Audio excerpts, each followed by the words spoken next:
Një qeveri nuk ka drejt mbyll veshët. Përkundrazi, një qeveri duhet dëgjojë. Një qeveri duhet ta dëgjojë dhe patjetër një grup parlamentar, flas për një grup qeverisës, duhet ta dëgjojë edhe gjithçka që thuhet në atë sheshin e xhirimeve për algoritmin. Dhe nga diskutimet e para është shumë e qartë që janë dëgjuar. Duhet të dëgjojë kritikën, edhe zemërimin. Nuk është e mundur që një qeveri ta skualifikojë duke ja hedhur të gjithë fajin algoritmit. Nuk është ky rasti.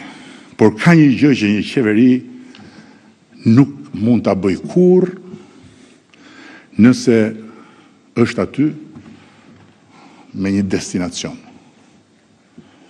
Një qeveri nuk e dorëzon kurrë timonin tek zhurma. Një grup udhëheqës nuk i jepet zhurmës.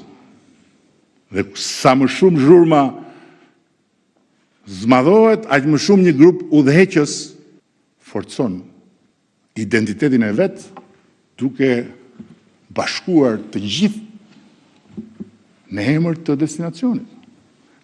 Nuk ndërtohet një shtet si ai që ne po ndërtojmë dhe nuk çohet deri në fund një mision historik si ky që na ra ne ta mbartim për ta bërë Shqipërinë vend antar të Bashkimit Evropian.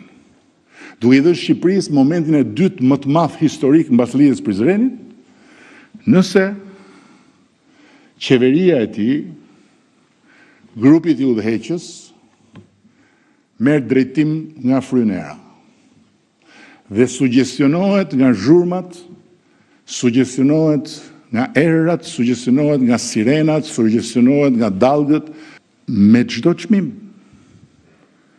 Një grup udhëheqës që ka mision shkon deri në fund.